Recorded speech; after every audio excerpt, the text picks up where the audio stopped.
¿Cuál es la definición de la tuberculosis? A mí personalmente me gusta mucho la definición que da la Robbins de patología, y es que la tuberculosis es una enfermedad crónica pulmonar y sistémica causada comúnmente por el Mycobacterium tuberculoso, siendo la principal infección causante de muerte a nivel del mundo. ¿Cómo es la etiología de la tuberculosis?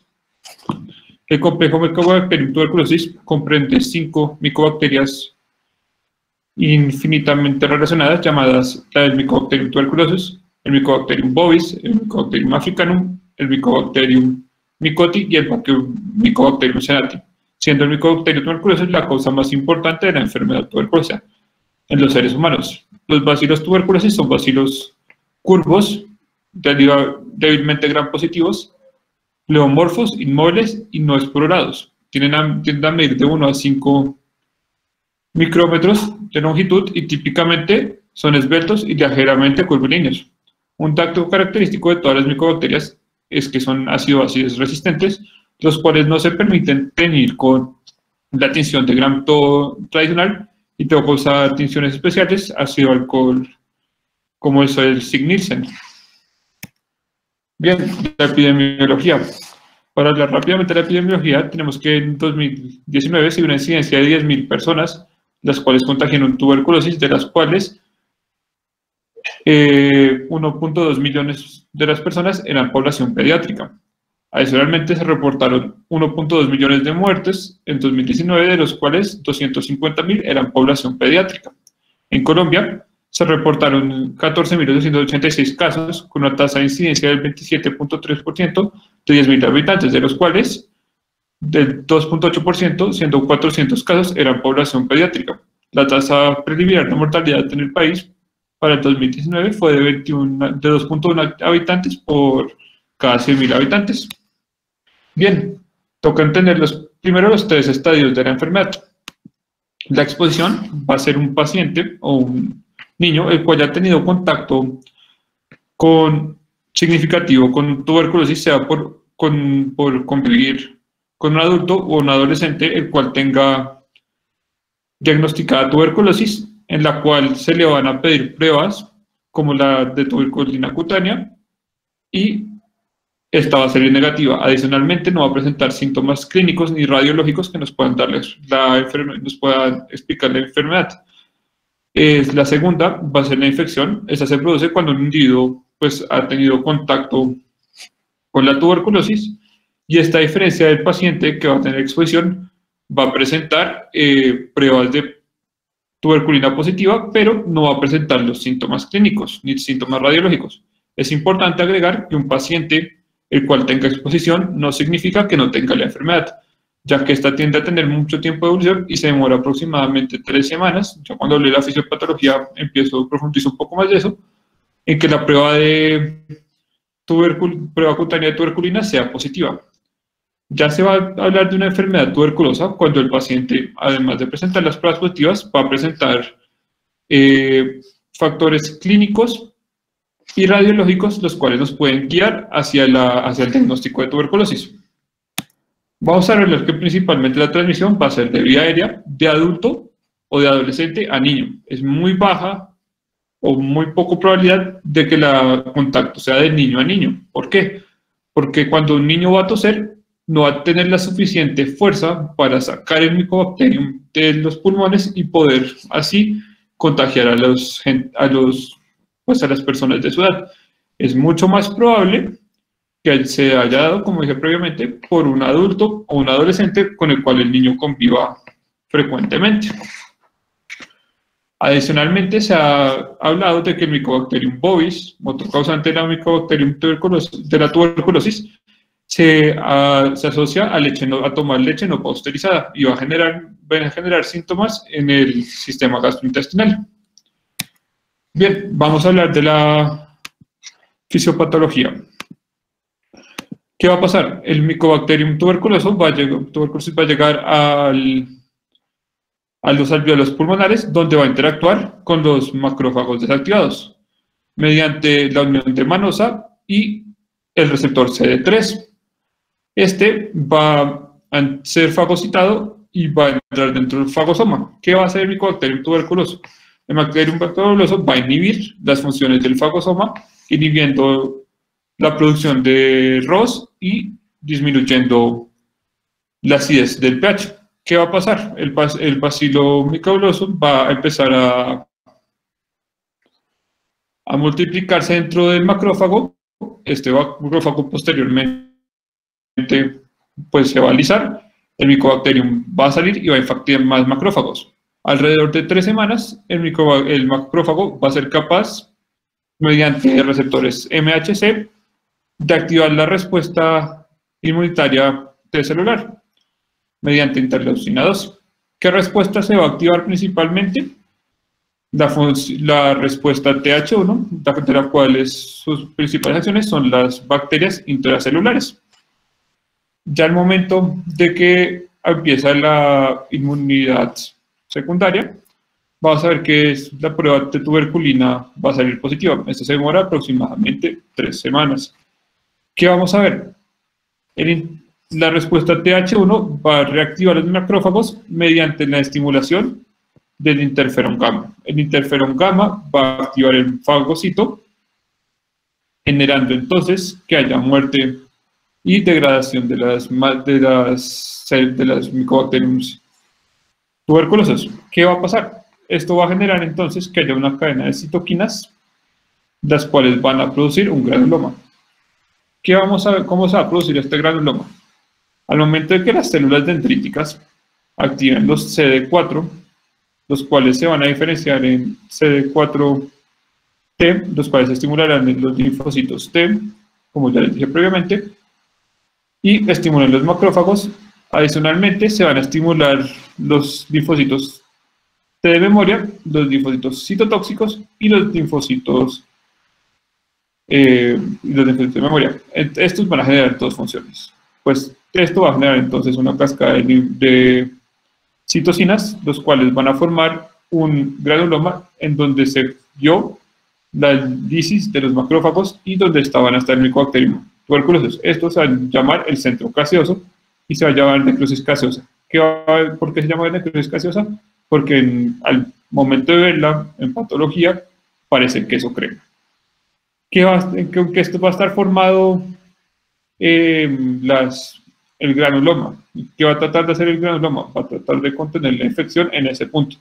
Va a estar formado principalmente por células, por linfocitos T, H1, por células gigantes, las cuales van a ser unión de múltiples macrófagos, los cuales pues van a formar y tratar de fagocitar y controlar la infección tuberculosa, y posteriormente vamos a ver que se van a activar los linfocitos C de memoria, los cuales van a regular este granuloma.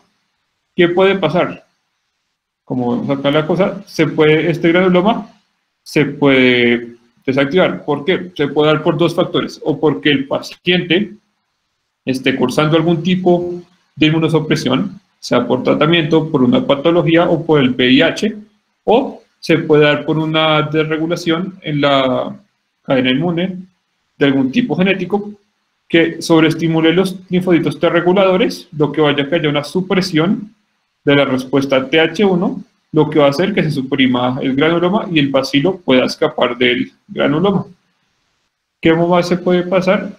Puede pasar que los macrófagos, en vez de quedarse en el alveolo, viajen a la sangre y por vía linfohemática va a viajar a múltiples partes del cuerpo, lo que nos ayuda a entender por qué se van a dar la tuberculosis no solamente en el pulmón, sino en más partes, sino en diferentes organismos. Bien, vamos a empezar a hablar de las manifestaciones clínicas. La primera va a ser la tuberculosis pulmonar primaria. Esta se va a dar la primera vez que el paciente respire la tuberculosis, y se va a dar principalmente en el pulmón. Se va a afectar la zona alveolar y los ganglios ciliares. ¿Qué vamos a ver? La tuberculosis pediátrica es muy diferente a la tuberculosis en el adulto. A una semiología le enseñan que la tuberculosis es una patología rica en semiología, es decir, vamos a tener cosas muy características como va a ser la tos con expectoración y con expectoración purulenta y hemoptisis, vamos a ver una disnea clara, vamos a ver signos claros de congestión pulmonar y pues tirajes y dificultades. ¿Qué pasa en el paciente pediátrico? Estos síntomas no se van a ver. La literatura describe que los síntomas clásicos van a ser tos seca y una disnea leve. Que estos síntomas, que vamos a presentar síntomas que son mucho menos frecuentes y que se van a dar principalmente en lactantes, no en niños mayores de 6 años. Hablan mucho de que la tuberculosis pulmonar primaria va a tener mucho más, pues, evidencia clínica, va a ser mucho más rica en la clínica, en las radiografías o en las pruebas de imagen en comparación a la clínica presentada por el paciente.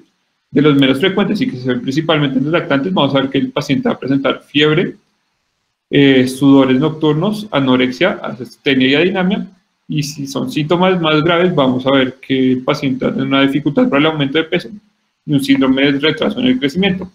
De los signos que encontraremos en el examen físico, igual muy pocos frecuentes, van a ser las sibilancias localizadas, la disminución de los sonidos respiratorios, taquipnea, y en raras ocasiones vamos a ver síntomas de dificultad respiratoria como son los tirajes. Por lo contrario, en la radiografía de tórax podemos ver en la imagen de la izquierda que el paciente va a tener un compromiso del ilio pulmonar, de los ganglios del ilio, claramente marcados en el pulmón izquierdo. Adicionalmente vamos a ver un infiltrado alveolar que lo podemos comparar con el pulmón derecho, y nos ayuda a pensar que se trata de una infección tuberculosa. Adicionalmente, se puede ver como en el paciente del lado derecho, que si la calcificación va a ser muy grande, el granuloma o pues la respuesta inmune va a empezar a obstruir las vías alveolares y vamos a ver en esta parte bastante radiopaca que va a haber una compactación de los alveolos y que estos pues eventualmente van a dejar de funcionar. Esto pues por suerte, por decirlo así, no va a ser una complicación muy grave, ya que con un buen tratamiento antibiótico el pulmón va a recuperar su función original y pues va a poder respirar mejor. El paciente va a volver a pues, tener su capacidad funcional normal. ¿Qué pasa? Cuando la tuberculosis es progresiva, se puede dar por un paciente inmunosuprimido, por pacientes menores de 5 años. Vamos a ver que el paciente va a tener síntomas más clásicos de tuberculosis y va a ser porque la respuesta inmune no va a poder contener la infección. Si la infección es muy grande, se van a empezar a formar las cavitaciones pulmonares, lo que nos ayuda a entender que el paciente le va a empezar a subir la fiebre. Ahora, ya que hay daño alveolar mayor, el paciente va a tener la tos intensa con producción de esputo, pérdida de peso y sudoración nocturno. En el examen físico vamos a encontrar disminución de los sonidos respiratorios, estertores y matidez o egofonía. Esto se va, como les dije previamente, en pacientes, si recordamos la fisiopatología, donde se va a comprometer su respuesta inmune y el granuloma no va a ser lo suficientemente fuerte para controlar la infección. ¿Qué va a ser una TBC reactivada?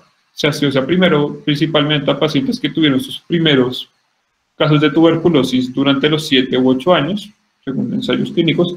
Se ha demostrado que pacientes de 2 o 3 años no tienen generalmente efectos de reactivación, pero los pacientes entre 7 y 8 van a tener una reactivación, que va a hacer que durante la etapa adolescente o la etapa adulta se les van a reactivar la tuberculosis que tenían previamente por, como dije previamente, algún cambio en la inmunidad.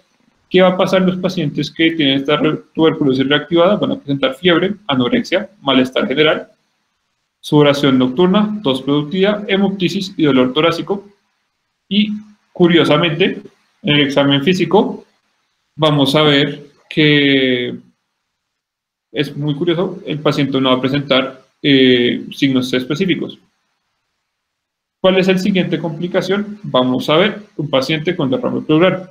El derrame pleural se asocia mucho, sobre todo en pacientes jóvenes, en pacientes menores de 5 años.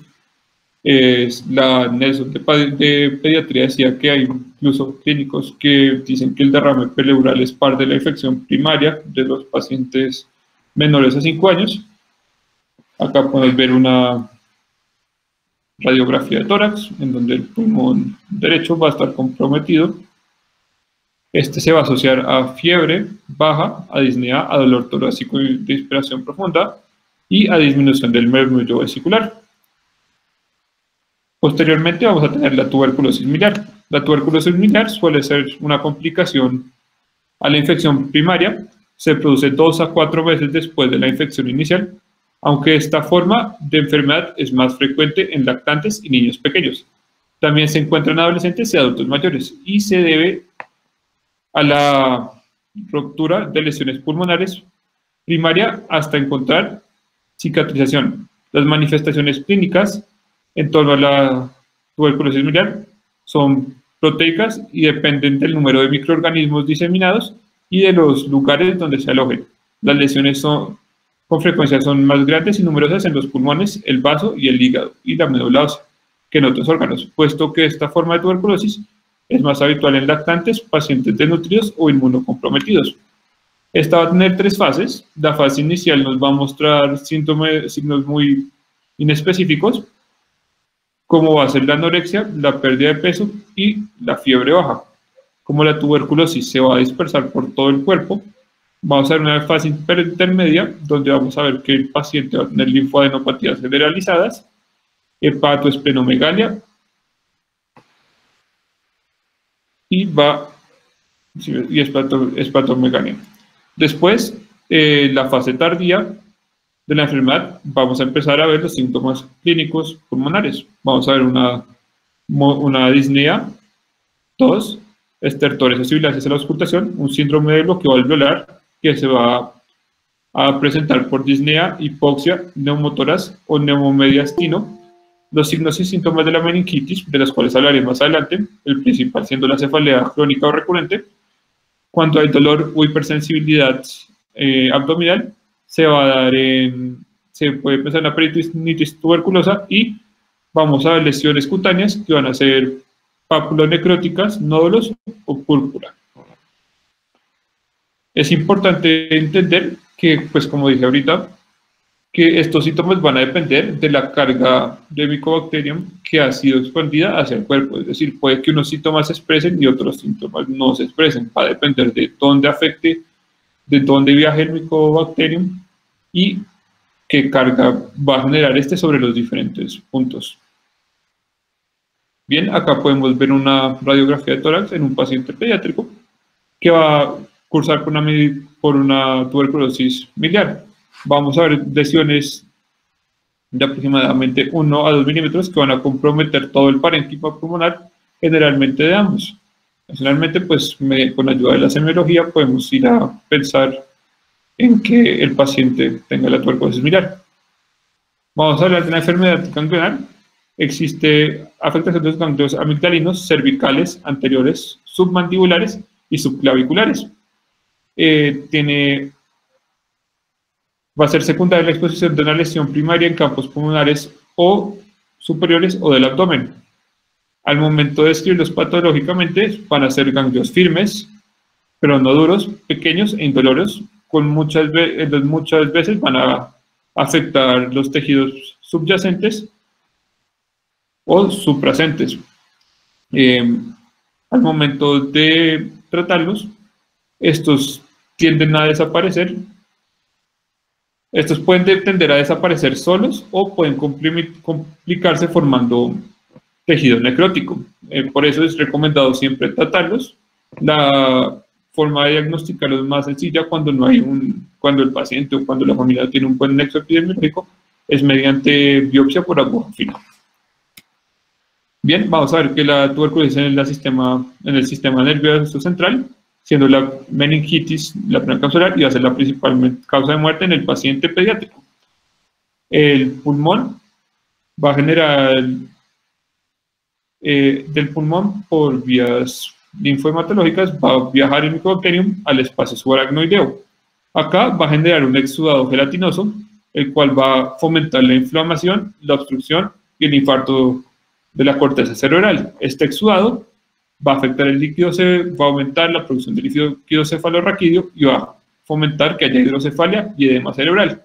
Adicionalmente, el exudado va a generar alteraciones del líquido de alteraciones electrolíticas, las cuales van a fomentar un síndrome de inhibición de malfunción de la hormona antidiurética, lo que va a generar una disfunción de todas las funciones de la vasopresina.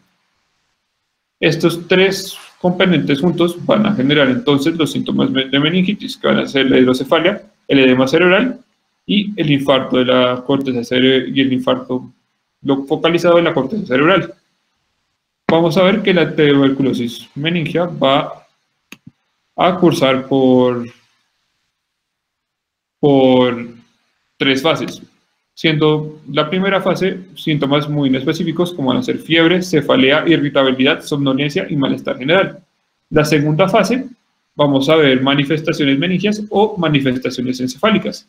Las manifestaciones meningias van a ser con letargo, con rigidez nucal, con convulsiones, y vamos a ver los signos de Kernig y de Brudskin positivos. Vamos a ver hipertonia, vómitos y parálisis de los pares craneales. Adicionalmente, se van a ver manifestaciones de encefalitis, desorientación y trastornos del movimiento o alteración de la vía, si son las manifestaciones encefálicas. En la tercera fase, el paciente va a entrar en coma, va a presentar hemiplegia o paraplegia, va a cursar por episodios de hipertensión, va a pasar una postura de descerebración, vamos a encontrar un deterioro en los signos vitales y en la muerte. ¿Cómo se va a ver la expectativa del paciente? La evolución de un paciente que se puede encontrar en primera fase va a ser muy buena y va a quedar sin complicaciones.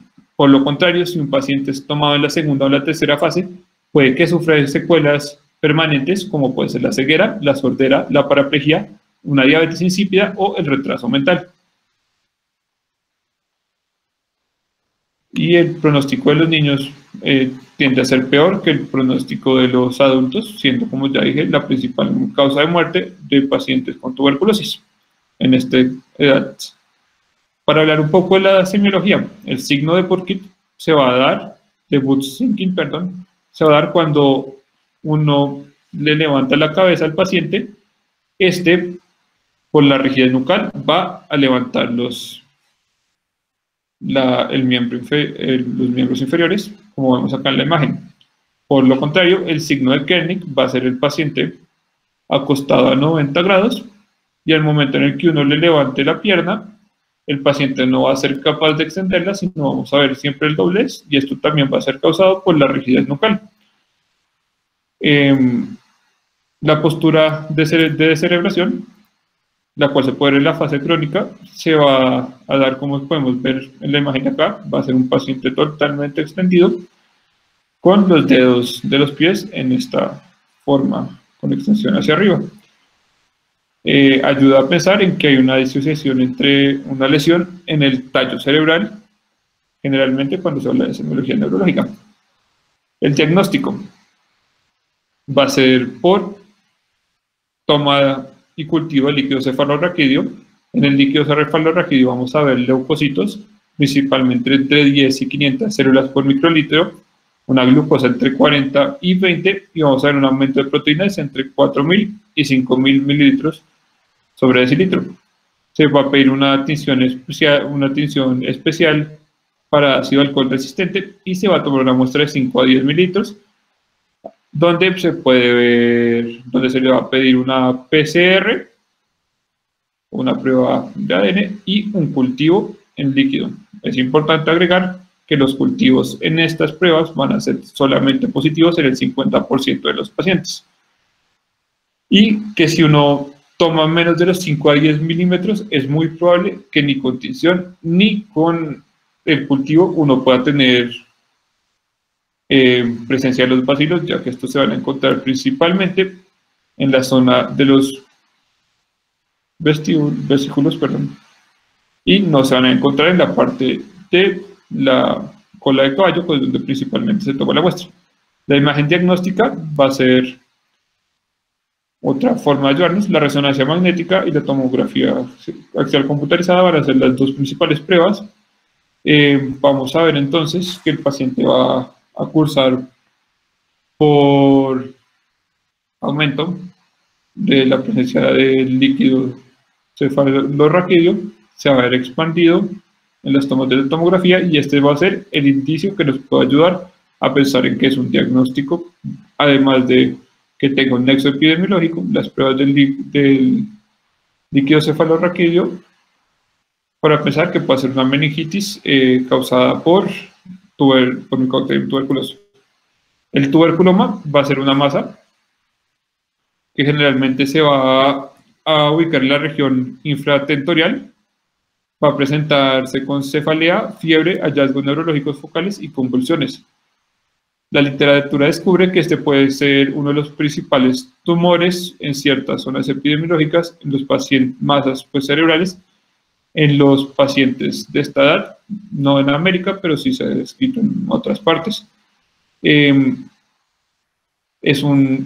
La fisiopatología de cómo se produce no se hace cierta. Se sabe que es una materia de gasificación que va a estar contorneada por un edema, que va a ser la parte blanca alrededor de las masas, y que se ubica ahí. Como pueden ver, los síntomas son muy inespecíficos y no se tiene que tomar como una complicación o un mal manejo de los antibióticos, sino como otra situación que puede cursar el paciente y que puede ser totalmente removida mediante tratamiento antimicrobiano. ¿Se recomienda cirugía? Sí y solo sí, si no se sabe con qué tipo de masa es. Si es necesario hacer una biopsia o una cirugía para saber qué tipo de masa es la que tiene el paciente y no se puede llegar mediante clínica y otras pruebas, o pues mediante focos epidemiológicos, se recomienda usar la cirugía. Y se recomienda, además del tratamiento antimicrobiano, el que hablaré más adelante, el uso de corticoides. Bien, vamos a hablar un poco del tuberculosis y el VIH. Estos son como 6 puntos muy importantes. La dificultad para el diagnóstico va primero el paciente con tuberculosis y VIH va a tener una dificultad para el diagnóstico, ya que las pruebas de PST van a salir negativas. La disminución de los linfocitos causada por el síndrome. Las infecciones primarias pueden afectar órganos extrapulmonares, es decir, la infección primaria no siempre se va a dar en pulmón, sino se puede dar en diferentes órganos. Va a aumentar a que haya cavitaciones tuberculosas, va a haber un aumento en la presencia de tuberculosis resistente. La enfermedad puede volverse recurrente si no es tratada adecuadamente, y todo niño con contacto a TBC y tenga VIH debe ser tratado. El diagnóstico. Las guías de la Organización Mundial de la Salud dicen que el diagnóstico se tiene que basar en estos siguientes puntos. Una historia clínica, mirando muy bien los contactos a tuberculosis y los síntomas que nos pueden ayudar, tanto síntomas que nos pueden ayudar a la tuberculosis. Un muy buen examen físico, una prueba de PCT, de tuberculina en sangre, de tuberculina en piel, perdón, una rayos X si están disponibles, y cuando se pueda, una confirmación bacteriológica. Se puede hacer, además, buscar las causas que sean pulmonares y extrapulmonares, y por último, una prueba de VIH. Lo primero es pensar, además en la historia clínica, buscar los factores de riesgo, donde haya por lo menos una persona que tenga caso o contacto de tuberculosis, pacientes menores a 5 años, pacientes infectados con VIH y pacientes que estén cursando por malnutrición severa. La prueba de tuberculosis se comienza con la administración de 5 unidades, 5 unidades de tuberculina purificada a nivel subcutáneo, y se espera entre 2 a 3 meses, donde si la prueba sale positiva, se presentará una induración en el lugar. ¿Cómo va a salir esta induración? Una induración de 5 milímetros se va a dar principalmente en niños con enfermedad, se va a pensar en los niños con signos de radiografía de tórax, con evidencia clínica de enfermedad pulmonar, y va a salir positiva también en pacientes que sean VIH. Cuando la induración es de 10 milímetros, se va a usar principalmente para niños mayores de 4 años o niños con trastornos médicos como enfermedad de Hodgkin, linfoma, diabetes mellitus, insuficiencia renal crónica o malnutrición. Los niños con gran exposición a la enfermedad tuberculosa, como niños nacidos en regiones del mundo con alta prevalencia, niños con exposición frecuente a adultos infectados por VIH, vagabundos, consumidores de drogas ilícitas, personas que iban en resistencia o institucionalizados, o niños que viajen a regiones del mundo con alta prevalencia. Y una duración de más de 15 milímetros, se va a pensar en niños mayores a 4 años sin ningún factor de riesgo. ¿Cómo se hace la confirmación el siguiente punto va a ser la confirmación microbiológica? Este va a ser tomar una muestra de esputo y va a depender de la edad del niño. Si el niño es mayor de 7 años o tiene la capacidad de toser y que produzca esputo por sí mismo, va a tomarse así. Si el niño tiene entre 1 y 7 años, se puede hacer una prueba inducida del esputo, la cual se hace mediante administración inhalada con solución salina del 3 al 5% por 15 minutos mediante el nebulizador. Adicionalmente, se recomienda usar bronquiodilatador para un uso más rápido. En niños menores a 1 año se recomienda aspiración nasofaringea para la muestra. En niños, además, se recomienda la prueba de lavado gástrico antes de la primera deposición, donde se succiona el contenido tragado de las vías respiratorias al dormir. Se hace aspiración de 3 a 5 milímetros de fluido gástrico por sonda nasogástrico antes de que el paciente despierte. Otros sitios donde se puede hacer la confirmación microbiológica, que nos puede ayudar en pruebas en enfermedades que no sean pulmonares, va a ser en los nodos, como les dije, biopsia por agujas de aspiración, una tuberculosis miliar por radiografía y punción lumbar y diferentes pruebas, la tuberculosis por meningitis, como les dije, en líquido cefalorraquídeo. La fusión pleural se puede hacer por radiografía o por análisis del líquido pleural. La abdominal se puede por ultrasonido, la osteoauricular por radiografía y por razones extremas, una biopsia sinovial. ¿Cuáles son la confirmación microbiológica? Y esto es lo que nos presenta el legislamiento técnicos y operativos del Programa Nacional de Prevención de Control de la Tuberculosis de la resolución de este año. En niños o niñas mayores de 7 años que sean capaces de espectorar las muestras para los estudios microbiológicos, se debe observar a partir de esputo obtenido por exploración espontánea. Lo que ya les conté, los niños menores de 7, mediante el esputo inducido o por aspiración gástrica o por aspirado y lavado gástrico.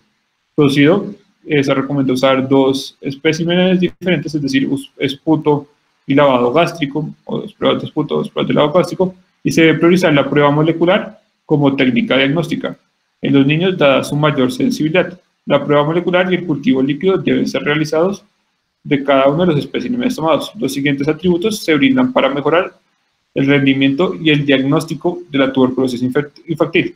Tiene que haber variedad en niños o niñas, obtener una prueba de un espécimen, por ejemplo, aspirado, gástrico, más el esputo espontáneo o inducido. Tiene que haber una calidad, tiene que proponerse por una calidad de la muestra adecuada, por ejemplo, considerar esputo versus saliva, dado que esto tendrá un impacto en la sensibilidad y la detección de las pruebas. Debe preferirse el aspirado gástrico, muestra pura, sobre el lavado gástrico. Toca por la cantidad de la muestra obtenida sea más de 5 milímetros de muestra, tiene mayor rendimiento que en una menor. Y los lactantes, la cantidad de muestra debe ser de 3 mililitros. Y el número de muestras, si es del mismo espécimen de aspirado gástrico, se recomiendan 3 muestras. Y si es de esputo, se recomiendan 2 muestras. Adicionalmente, y ya estos.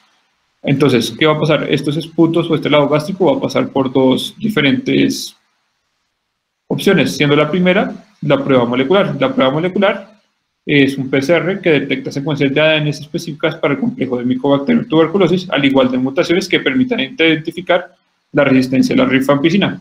La prueba que incluye la detección del complejo de sensibilidad a fármacos debe ser la prueba de elección para el diagnóstico de la tuberculosis en Colombia, y las mutaciones más frecuentes relacionadas con la rifampicina corresponden a la mutación del gen RPO, el cual es un buen marcador para tuberculosis con resistencia a los medicamentos. El cultivo microbiológico tiene que ser de cultivo líquido de tuberculosis, es el método de laboratorio que permite identificar entre 10 a 100 bacilos por milímetro. Es una muestra de esputo con una sensibilidad entre el 90 y el 96% en un tiempo de destaca entre 2 a 3 semanas. Esta técnica permite obtener rápida evaluación microbiológica, especialmente en pacientes inmunocomprometidos, niños y personas con VIH. Tiene poblaciones vulnerables, entre otras. Dada su mayor sensibilidad y especificidad, comparando con la vaciloscopia media el cultivo líquido, es posible incrementar el diagnóstico de la tuberculosis del 15 a un 20% en el total de casos y de un 20 al 30% de los casos de tuberculosis pulmonar. Asimismo, permite identificar micobacterias no tuberculosis mediante la realización posterior de pruebas de identificación. Adicionalmente, tenemos la prueba de adenosina desaminasa. La detección de la adenosina desaminasa es útil como ayuda de diagnóstico en la tuberculosis, el líquido pleural, meningio y otras serosas. Debe estar acompañada siempre de un cultivo de medio líquido del tejido afectado obtenido a partir de biopsia. Los valores de ADA son los siguientes. Para el líquido pleural tiene que ser mayor a 32 unidades por litro a 37 centímetros, nos va a ayudar para pensar que una tuberculosis con componente pleural. Y en líquido cefalorraquídeo mayor a 5 unidades por litro a 37, a 37 grados nos va a ayudar a pensar en que es una tuberculosis meningia. El gobierno nacional nos dice que los criterios diagnósticos por los cuales deberíamos pasar a cada paciente por pruebas de tuberculosis va a ser que el paciente tenga estudios diagnósticos de tuberculosis en menos de 15 años. Son 2, con o sin expectoración mayor o igual a 15 días, fiebre mayor a 8 días, disminución del nivel de actividad o juego, pérdida o no ganancia de peso en los 3 meses precedentes y antecedentes de contacto con una persona con tuberculosis. Además, tenemos que a las diferentes muestras y especímenes obtenidos, espontánea expresión de niños, niñas y adolescentes, se les realizaría prueba molecular y cultivo en medio líquido y radiografía de tórax. En caso en que este cultivo sea positivo, debe garantizarse la identificación de especie y las pruebas de sensibilidad a fármacos. Se debe incluir la prueba de tuberculina, PDPP, como criterio de apoyo para evaluar el contacto con la enfermedad. Acá, este es el algoritmo que presenta el gobierno nacional. Lastimosamente no se puede ver muy bien. Vamos a ver si lo puedo poner zoom.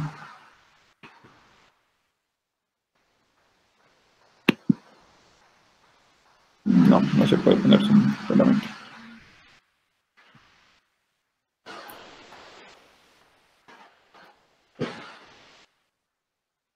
Entonces vamos a ver qué se va a hacer con los 4 siguientes. Vamos a ver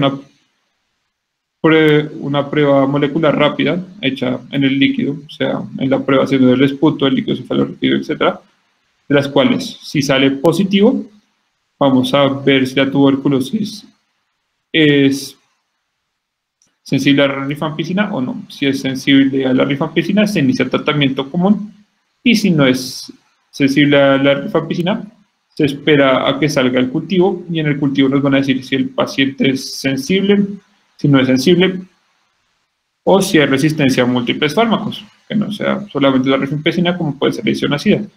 Dependiendo de esto, vamos a ver qué tratamiento se va a iniciar el paciente. Adicionalmente, en el cultivo líquido,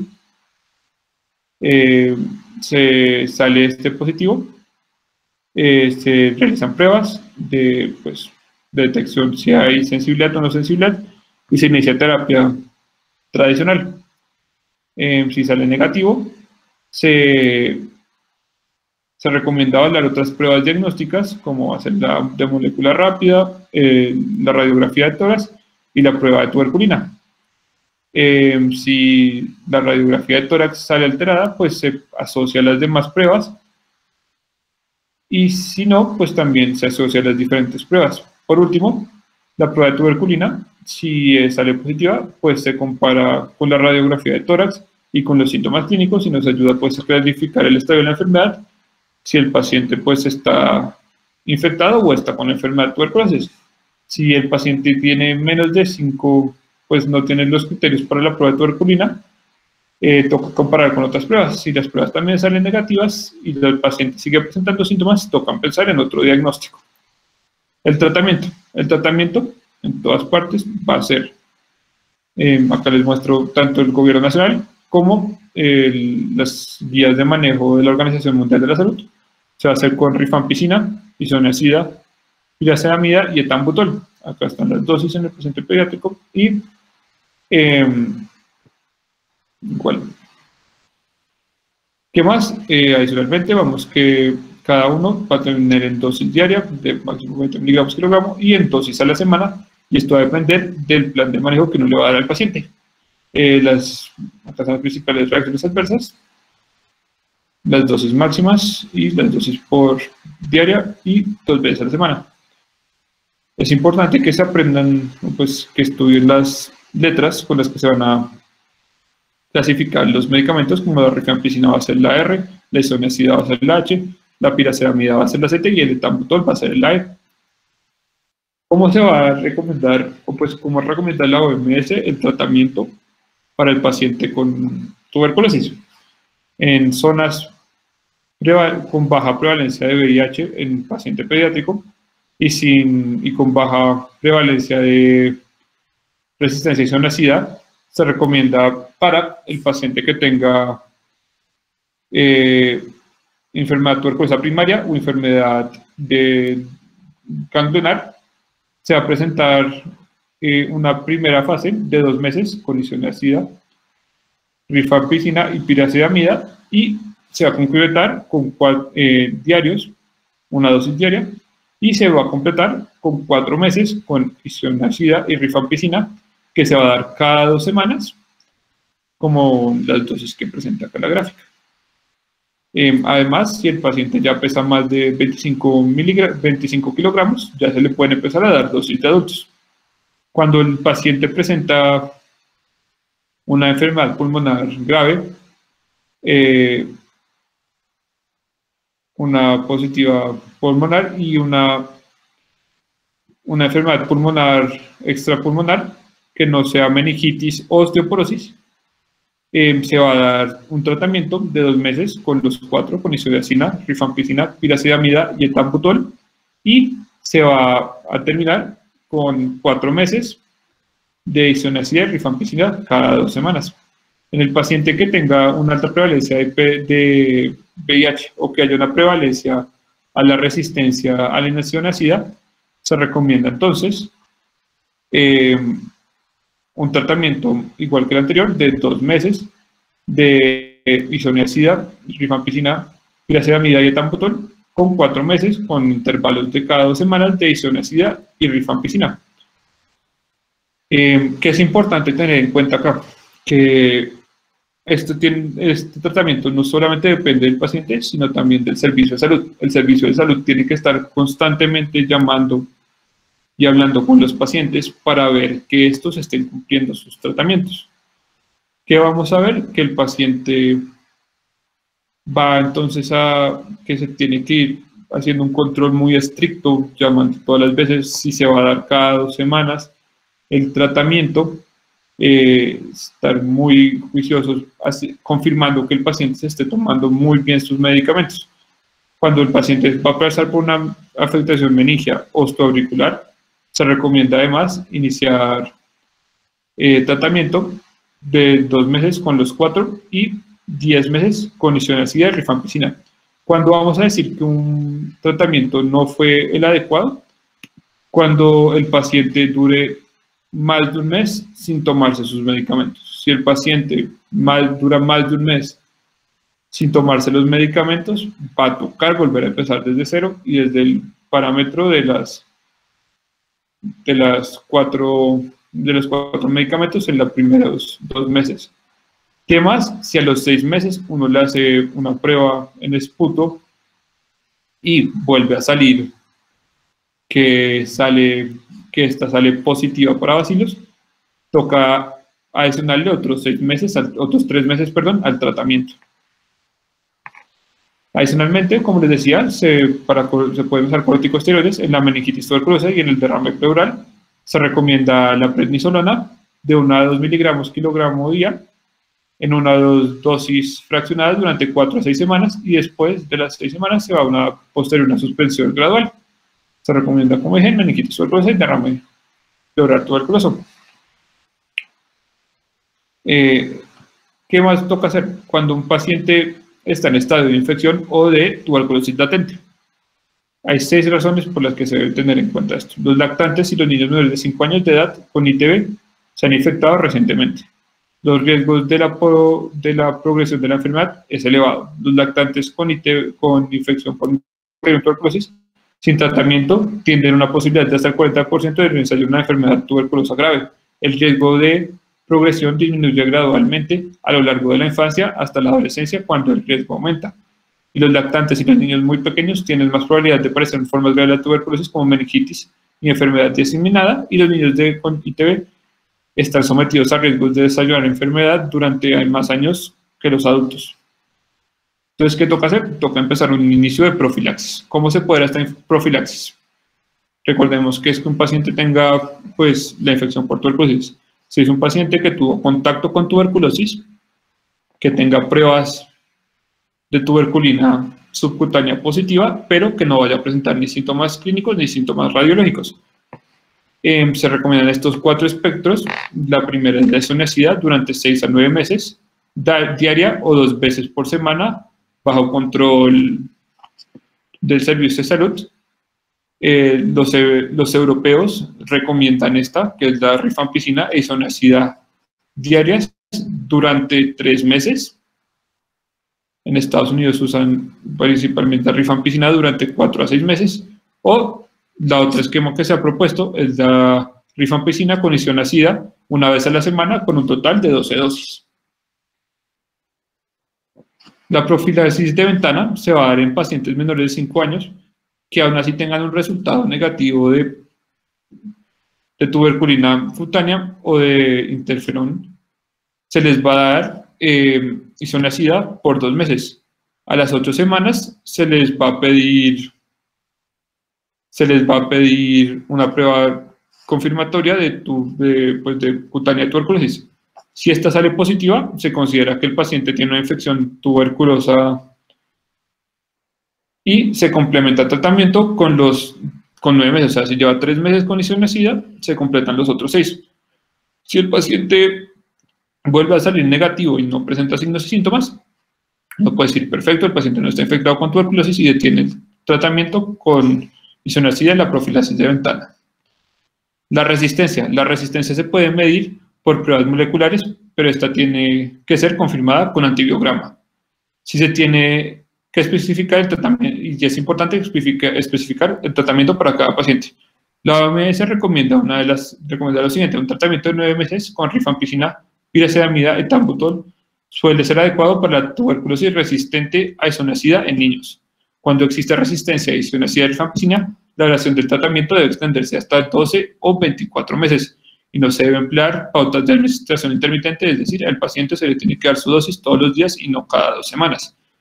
Adicionalmente, de la manida, que es uno de los antituberculosos nuevos o de nueva generación, se está siendo aprobado por 6 años, y medicamentos como el linezolid y el clofazimina están en estudios para ser posibles opciones para los pacientes con resistencia. La prevención: existe la BCG, que pertenece al grupo de vacunas vivas derivadas de una cepa de Mycobacterium bovis, la cual fue atenuada por clonidad en el Instituto Pasteur en Francia, siendo aplicada por primera vez en humanos en 1972. Esta forma del programa de autoinmunización se va a dar cuando el paciente es recién nacido, entre las primeras 6 y 8 horas de vida. Es una dosis única y va a prevenir las complicaciones graves de la tuberculosis, como es la meningitis tuberculosis. Esto pues se da hasta ahorita en Colombia y se da a pacientes recién nacidos.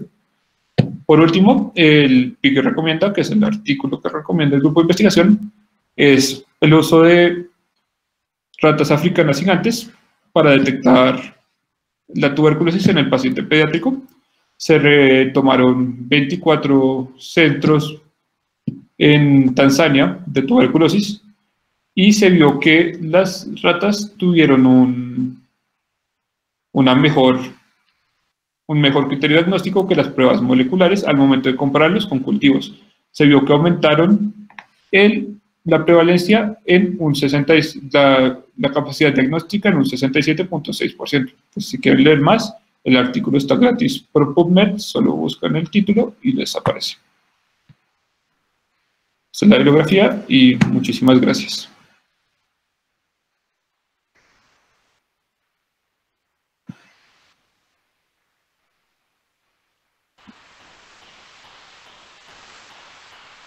Sí, claro, pero no sé si haya preguntas primero y dejamos los comentarios nuestros para después.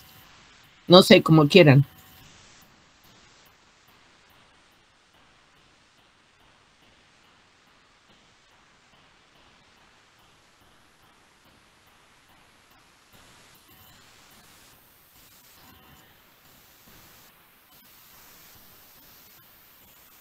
Parece que no. ¿O la doctora María Alejandra querrá hacer algún comentario antes? Gracias, doctora. Bueno, pues primero felicitar a Andrés por abordar este tema tan importante y que pues puede llegar a ser complejo por lo extenso, como resumirlo en tan poco tiempo. Muchas gracias de nuevo por la invitación y felicitaciones. Pues así como comentarios, decirles que bueno, que la tuberculosis es un tema muy pues importante de salud pública en este país, que a veces siento que se olvida un poco por otras patologías que van emergiendo pues a través del tiempo, pues sabiendo que todavía es una enfermedad que no hemos podido llegar a controlar y que pues cada vez nos ponemos unas nuevas metas que pues que no han sido posibles llevarlas a cabo. Pues siempre sospecharlo, entonces sobre todo en en los niños más pequeños que tienen unos síntomas como tan inespecíficos, pues siempre sospecharlo y buscarlo, ya que pues lo que no buscamos pues se queda sin diagnóstico. Tener en cuenta pues los tipos de criterio como diagnóstico, que tenemos un criterio clínico, que tenemos un criterio epidemiológico. El criterio epidemiológico tiene que tener contacto con un adulto bacilífero para considerarlo positivo, el criterio radiológico, el tuberculínico, que dentro del tuberculínico está la PPD y pues también se ha llegado a hablar del IGRA, que es del interferón gamma, que pues realmente los estudios se han visto que no es mejor que la PPD, sino que se puede llegar a usar en casos muy puntuales, sobre todo cuando son los bebés que están cerca de la vacunación con BCG, que a veces la BCG sí se puede cruzar con una PPD positiva. Entonces, como en esos casos, pues tenerlo en cuenta de que existe el bacteriológico, que lastimosamente en niños es muy difícil llegar a obtener el bacilo en alguna muestra, y el histopatológico, que pues es el que menos hacemos, que es cuando ya entramos a ver el granuloma a la histología. Entonces, pues tener en cuenta que a veces no podemos siempre obtener, aunque es lo ideal, obtener el criterio bacteriológico, que es obtener el bacilo en alguna parte. Muchas veces nos tenemos que quedar con los otros criterios y hacer como una proximidad y pues hacerle el tratamiento al paciente, pues por favorecer más su contexto clínico, pero pues que lo ideal es el criterio bacteriológico. Ahorita pues tenemos nuevas pruebas moleculares que nos han ayudado mucho. Estas pruebas de la PCR con detección de resistencia a la rifampicina se encuentran dentro del POS y pues la mayoría de instituciones lo tiene, pero digamos que si ustedes están en un primer nivel, con que le pidan una PPD y una baciloscopia seriada, pues yo creo que ya se están aproximando al diagnóstico. Ya eso sería como pues, y bueno, y siempre pensar cuando tiene compromiso de pares craneales en los chiquitos con sospecha de meningitis, siempre sospechar tuberculosis, ya que de las patologías que causan meningitis es como la única o la que más da compromiso de pares craneales. Muchas gracias. Bueno.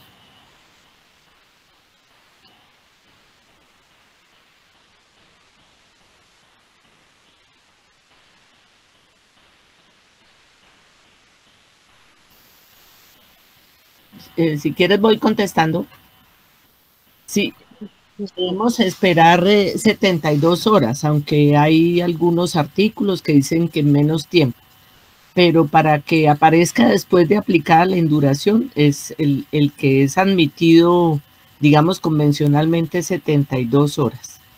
Ahora, recuerden mucho cuando aplican una tuberculina, que por cierto muchos países no la hay y aquí a veces escasea en el país, tienen que tener en cuenta, a pesar de que es una prueba muy sencilla, es una prueba que requiere entrenamiento, que requiere que la persona que la aplique sepa hacerlo en forma adecuada, que esté capacitada, porque se presta para muchos errores. Entonces, es una prueba que hay que hacerla con toda la técnica y con todo el cuidado.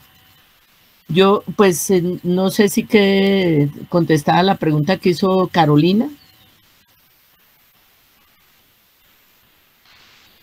Bueno, y sí quería hacer varios comentarios. Primero que todo, pues felicito a Andrés Felipe porque resumir en una hora prácticamente un tema que es tan complejo, tan largo, y que en los niños especialmente es un desafío, pues sí se requiere mucha capacidad y de veras que es todo un motivo de felicitación.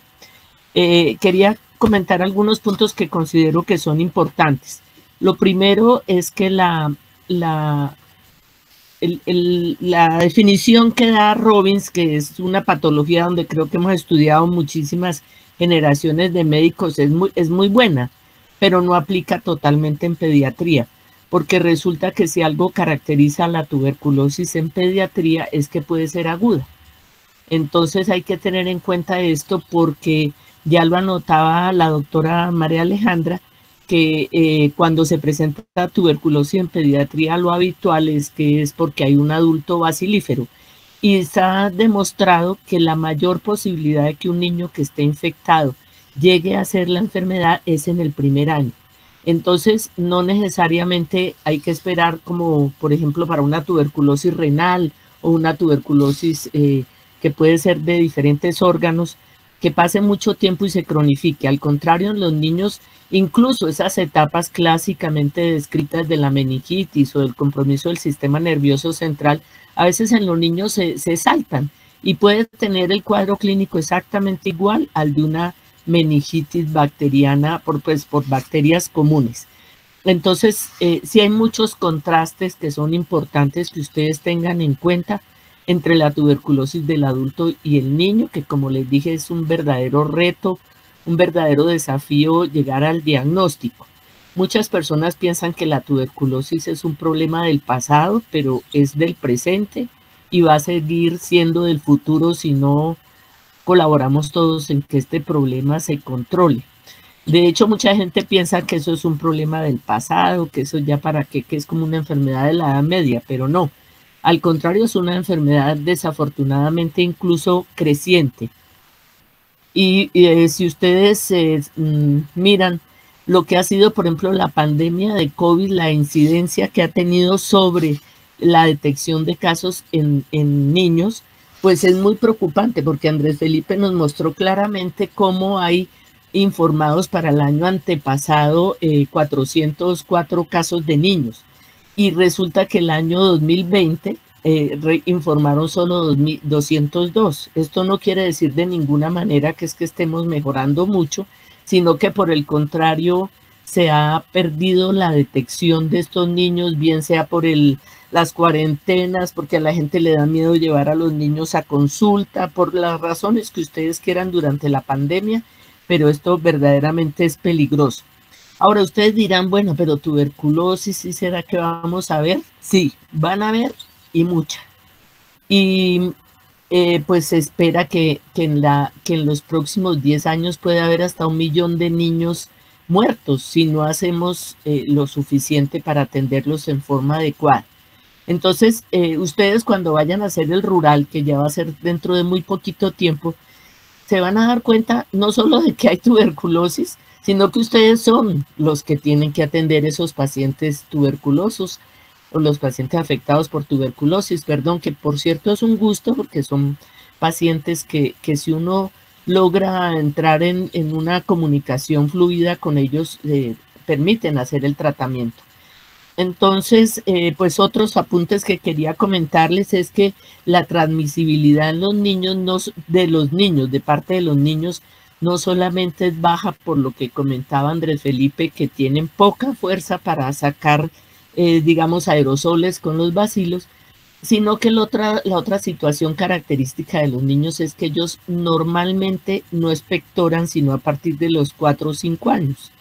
Por eso es que ellos son de poca, no son tan contagiosos. No quiere decir esto que no sean contagiosos. Si ustedes piensan en un adulto que sea bacilífero, que puede contagiar a 20 personas, ese es el promedio, pues un niño lo hace mucho menos. Pero en la medida que el niño va creciendo y que se vuelve adolescente, el adolescente tiene la misma capacidad y las mismas o parecidas manifestaciones a las del adulto. No olviden esos lineamientos que nos mostró Andrés Felipe, son muy importantes, son muy breves en el programa ese que es todo un mamotreto. El Plan Nacional de Control de Tuberculosis es bastante extenso, pero contempla todos los aspectos que uno debe tener en cuenta para la atención de tuberculosis y está dedicado poco a pediatría, pero es que no le sirve solo para pediatría, sino ahí está todo lo de los adultos. No olvidemos que los síntomas claves son la fiebre, la tos de más de 2 semanas, la pérdida de peso, la disminución del niño de su actividad o del juego y por supuesto si hay exposición a alguna persona en su entorno, que el abuelo o el tío o el maestro, etc. Otro detalle que quería comentar es que el derrame pleural es raro en los niños. Lo que pasa es que cuando hay una tuberculosis primaria, como una forma de reaccionar el cuerpo es hacer un ligero derrame pleural, más bien como una pequeña pleuritis. Pero la tuberculosis pleural es posible o es más frecuente en los adolescentes, no en los niños pequeños. El hecho de que los niños, como había comentado, el hecho de que los niños no expectoran es lo que hace que tengamos que buscar otros caminos para encontrar el bacilo por alguna parte y por eso es que tenemos que acudir a hacerles un aspirado gástrico, en algunas ocasiones lavado y aspirado gástrico y el que está más en boga, sobre todo para niños pequeñitos, pues es el esputo inducido que como ya se explicaba hay que hacer toda una preparación del niño. Pues no especial, pero sí someterlo a hacer una inhalación con solución salina de cierta especificación, etcétera. Entonces eso requiere también muchísimo cuidado. Y lo que es absolutamente mandatorio en todos los niños, no interesa la edad, es que se haga cultivo, porque mejora mucho la sensibilidad y por supuesto es el gold estándar para el diagnóstico de la tuberculosis. También las pruebas moleculares, naturalmente cualquier prueba cualquier muestra que uno logre tomar de los niños, entonces naturalmente debe practicarle pruebas moleculares.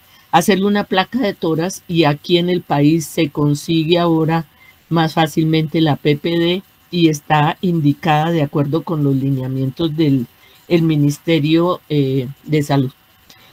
En cuanto al tratamiento, pues lo que ya les mencionó Andrés Felipe, el esquema que se utiliza, que está totalmente indicado y ese es, mejor dicho, es la norma, es que sean 4 medicamentos.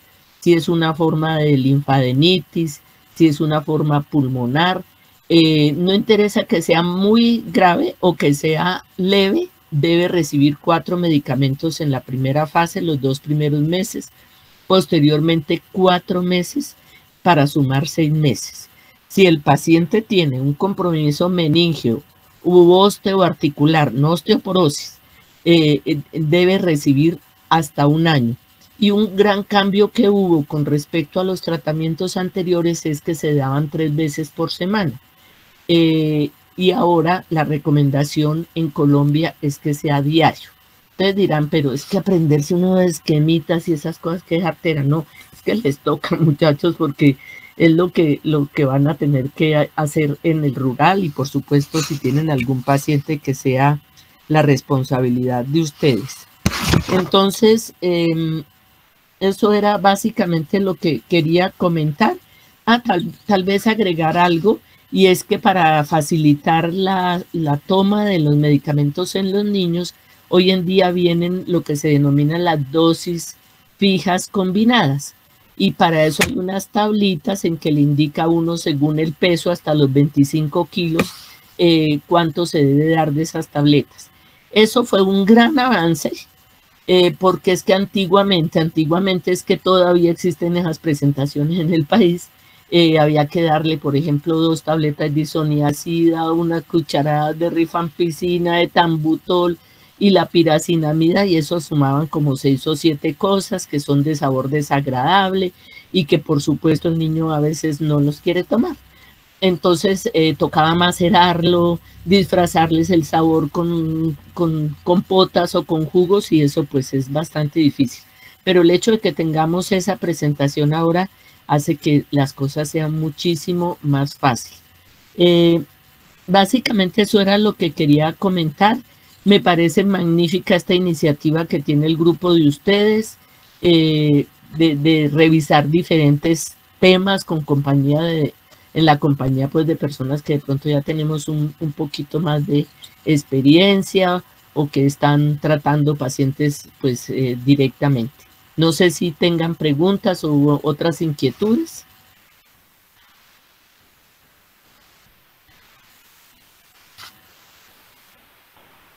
No sé si haya más preguntas.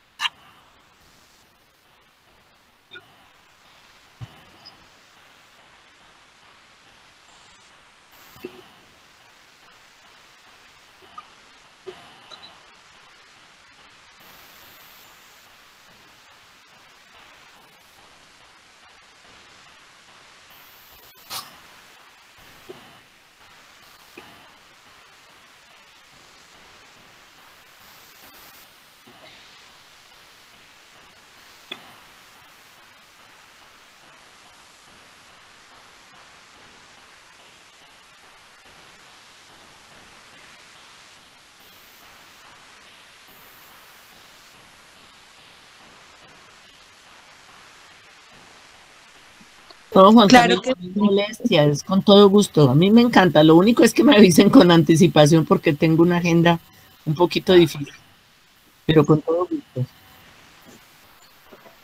sí. Muchas gracias a ustedes por la invitación y claro que sí, también quedo atenta a cualquier invitación.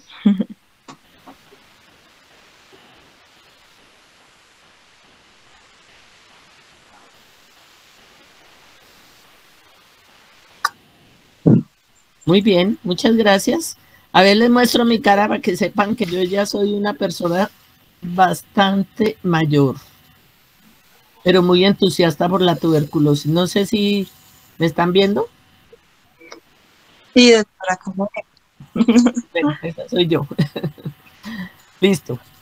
Entonces, los motivo mucho para que estudien tuberculosis. Es una enfermedad apasionante. Yo les cuento que hice una maestría en historia y adivinen de qué fue mi tesis, naturalmente sobre tuberculosis, porque eso lo agarra uno.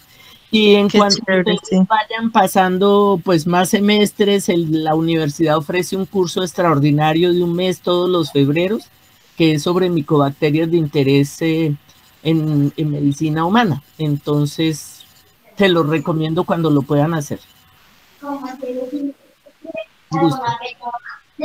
Muchas gracias. Gracias a todos, que estén muy bien. Hasta Feliz luego. tarde. Gracias, doctora María Elena. Chao. Gracias, doctora. Hasta luego.